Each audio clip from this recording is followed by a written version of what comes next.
और इतने यहाँ बुजुर्ग बैठे, इतने पिता बैठे हैं, काऊ से आप पेन मांगो, पेन तो पेन देने में हिचकिचाएगा, लेकिन पता नहीं लोग कलेजे का टुकड़ा कैसे सौंप देते हैं।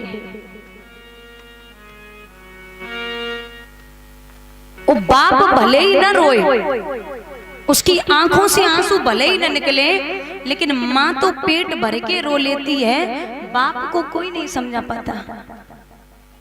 चाहे कितना भी गरीब बाप क्यों न हो परीक्षित, और अगर लड़का वाले 20-25 लाख रुपए मांग लें तो वो घर गिरवी रख देगा, लेकिन बेटी को जरूर देगा।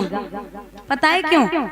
ताकि हमारी बिटिया शादी के बाद हमारे सामने हाथ न पसारे। घर गिरवी रख देगा लेकिन लड़के बालों को देगा।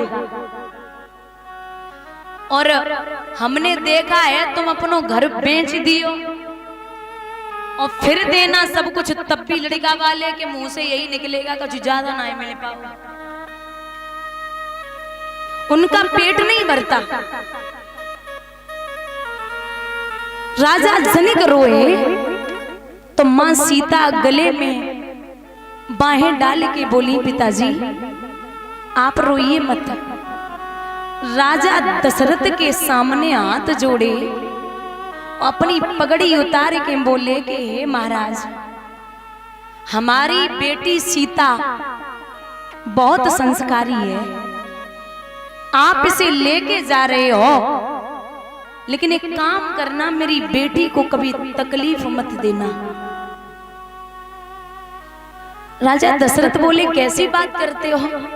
आप बस ये समझ लो कि आपके घर से बेटी मेरे यहाँ जा रही है और वहां भी बेटी बन के रहेगी, ऐसा नहीं है कि बहू बन के रहेगी।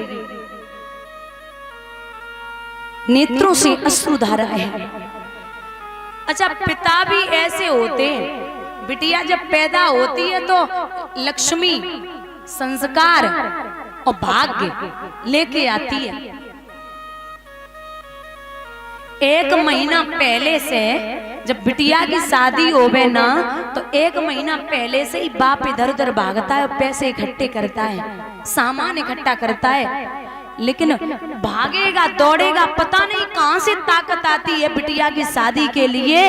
और जैसे ही बेटी के हाथ पीले किए, वैसे एक कोने में गिर पड़ता है और कहता है कि भैया अब हमसे 2-3 दिन बाद मत मरना। अब हमारी लक्ष्मी गई वो तो गई, लेकिन हमारे हाथों और पैरों को तोड़ के चली गई। भैया, बिटिया की जब विदा होती है ना तो सब रोते हैं, और जैसे ही बिटिया की विदा भई, वैसे ही नातेदार, रिश्तेदार, हितकारी, व्यवहारी सब निकल जाते, बोले हमारे घर पे बहुत काम है, अब हमें जान दे। जब कहीं कोई बुजुर्ग खत्म हो जाए, जब कोई कहीं कुछ दिक्कत हो जाती है ना, तब इतनी तकलीफ नहीं होती दादा जितनी तकलीफ बेटी को विदा करने में होती है। अब वो कर्तव्य है, वो धर्म है, वो भगवान ने बनाया है, ऐसे रूल्स हैं कि वो करने ही निभाने ही पड़ेंगे। लेकिन भैया कहते हैं कि बिटिया की विदाई में सब रोते हैं, सब, लेकिन एक ऐसा व्यक्ति रोता है जिसे नहीं रोना चाहिए, और वो है बेटी का भाई। पता है क्यों? जब तक वो कुंवारी रहेगी तब तक रोज पीटेगा, रोज मारेगा, मेरे लिए खाना बना, मेरे कपड़े धुल दे, वरना ऐसे घर में शादी करूंगा, तेरी सास तुझे रोज पीटेगी। लेकिन जब विदा होती है ना लाडो, तो सबसे ज्यादा भाई रोता है। तो एक व्यक्ति ने पूछा कि आज तू क्यों रो रहा है? तो भाई आंखों में आंसू लेके जवाब देता, अरे बीरन, अब अगर लड़ा हूं ना तो अपनी बहन से मैं ही लड़ा हूं, इतने दिन हो गए। अगर मैं शाम को आने में लेट हो गया ना, तो इसने मुझे 1000 फोन कर दिए कि तू आ रहा या नहीं आ रहा। और अगर मैं कहीं धोखे से बाहर खाना खा के आया और इसके साथ खाना नहीं खाया